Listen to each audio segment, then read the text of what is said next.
So, what's your type? Episode number 111. Hey, everybody.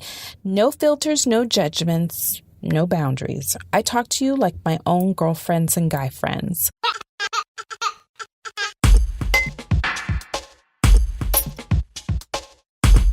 Welcome to this week's Keep It 100 moment.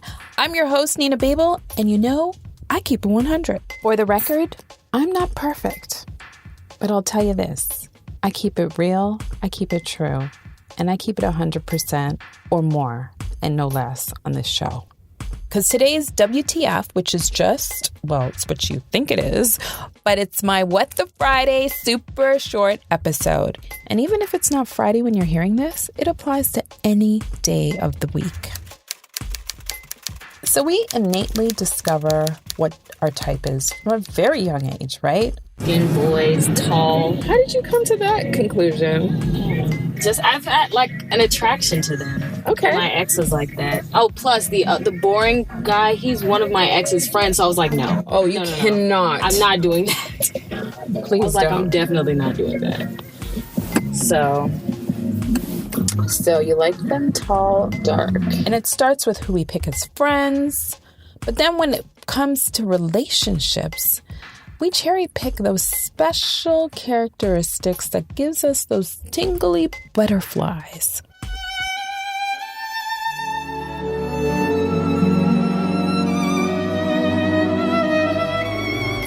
Conversely, a lot of times we are quick to judge and say, you know what, he or she is not my type. And we keep it moving. But when you think about it, is this term outdated? Does anyone still use it? It's all about the person who is really your type, being that person you share common interests, ideals, good character, someone that's trustworthy, that loves you, and pushes you to be your most amazing self every single day. She is in her 20s, and her name is Julia, who's a student living in New York City, and she's currently in a relationship with somebody who she's known for a long time, didn't like him several years ago, but just goes to show you things change, right? Let's learn what this youngin' considers her type. What's your type? We're going to go. That's going to be the question. What is your type? I don't really feel like I had a specific type. For a very long time, I only liked older guys. Like, what's older to you? Above 30, 40, 50? Anything older than me. But, okay. But 30s, and that was it for me. Because I was like, these boys my age, they too young. I need a man, and I can't deal with these little boys. Right. But, that was my type. This one's really short. For obvious reasons, Gretchen played it safe, and I totally get it. And that's my spoiler alert when it comes to this next clip. My husband. Good answer. My husband, babe. Her husband. Hubby. We're looking out. Yeah. Next, we meet Miss Leah.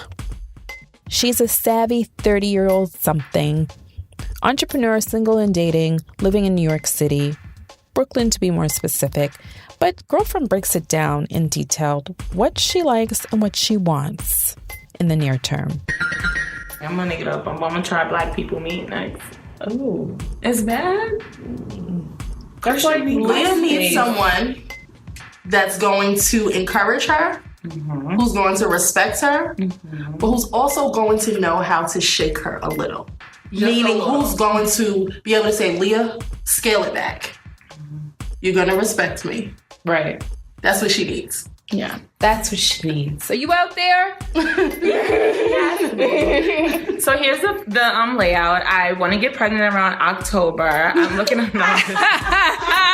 So this is what I'm looking for. Need a commitment. Trying to buy a house in Charlotte. A lot of things I want to do, so I need you. No. If you could. No. The number is 555. Call Leah. All right, pump the gas and take out the trash. Remember that. That's our type. We want a man to do A, B, C, D, don't we? Those are the characteristics I talked about earlier that make our type, that makes us or makes them more attractive. So the tables are going to turn. Now it's my turn. The ladies asked me, they flipped the script on me and asked me what type or what my type is. So here's my story. My type, my type has changed. I was very, well, if you ask my friends, they will tell you, they know my type. But I don't go looking for that. It just appears. Mm-hmm. And that is usually a nice looking, fine, FYNE guy. But, now what turns me on is more intellect. Like the more nerdy and intellectual you are, it's like, I love it. So you want a deep conversation. I want a deep conversation. And I am an entrepreneur, full-fledged, have been for 6 years. My lifestyle doesn't turn off. Mm-hmm.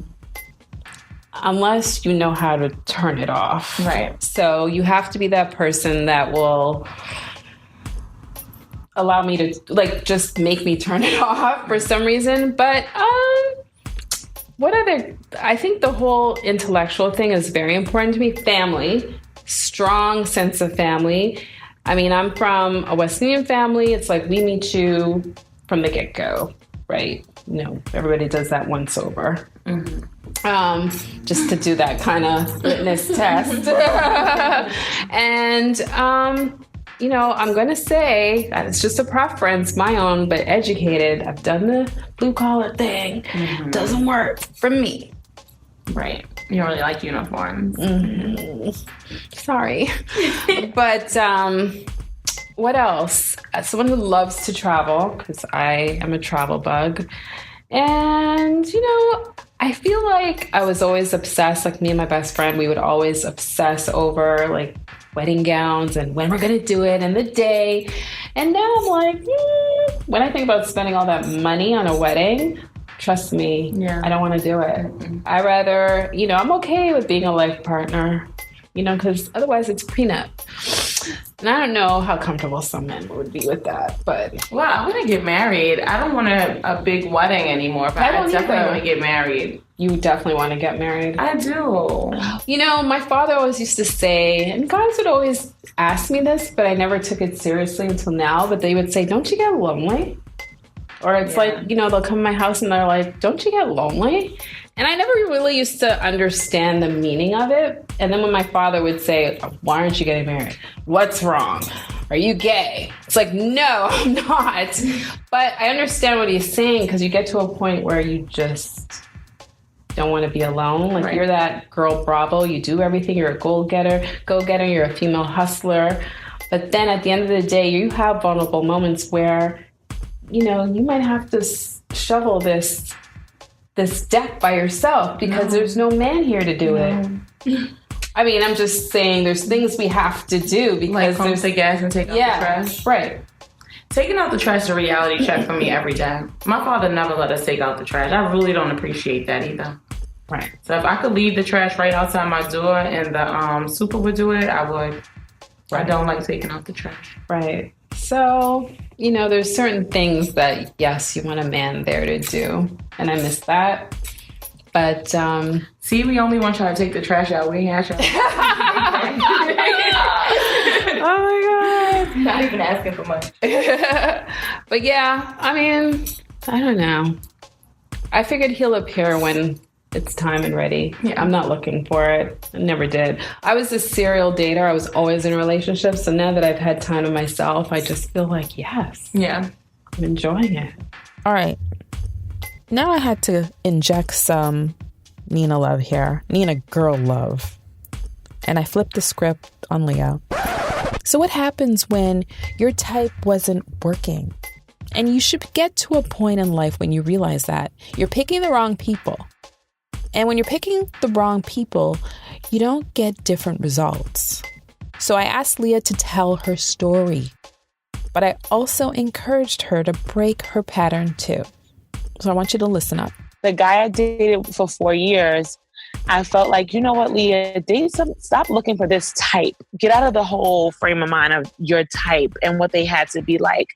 And I dated a guy that was in the service and shorter than me. And that's never my thing. He has to be tall. He has to be brown. He has to. So you went beyond your boundaries, right? You experimented and broke the mold. And then I got my heart broken again. But it had nothing to do with going beyond the boundaries. Those two aren't related. No, but it was the guy I went beyond the boundaries with. But what does that have to do with it not working out? Just because you decided in your mind that your type wasn't working. You realized that your type wasn't working. So you figured you'd try something that might work, that wasn't your type. Right. And it did. It was working. That's a long time. 4 years? That was right. And 4 years, he was perfect. To me, I thought he was perfect. Like, he was very spontaneous. If I'm at work, he would call and say, listen, go straight home, take a shower, change your clothes. I would come downstairs and he would drive. We would like go to see a boxing fight, or we would go to a Knicks game. Or it never was a time when he was like, stay home, I'm going out with the guys. It was always like, come along, tell your friends they could meet us there. He always embraced the girls. He never, like, he knew when to go in the room and let me have my time. For my birthday, like the night of my birthday, gave me a card. I opened a card. It's like 2 tickets going to Paris, 2 more tickets going to the Jay-Z and Beyonce concert. I'd never been to Disney. He took me to Disney. Like, it was great, great, great, great. But literally, on the flip side, you were a chronic cheater. The struggle is real, y'all. This whole like relationship thing. If you're young, by default, look, you're going to be obsessed with finding your perfect type, right? He has to wear this. He has to have perfect teeth. This color eyes. It's all about looks, booties, or brains. I'll admit, my next girlfriend has me giving her the high five with this whole like intellectual stimulation thing. This is a thing, especially this is my thing, as you guys have already heard. For me, funny, and he needs to be nice and of course educated. I don't like people with no ambition.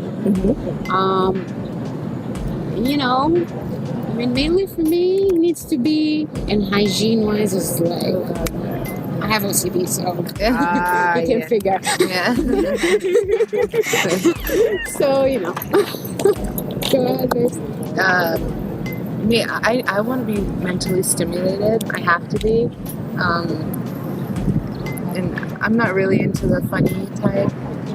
I mean, he has to have a sense of humor, obviously, but I like more, for me to be mentally stimulated and through conversation. He has to be like smart. I'm a sapiosexual.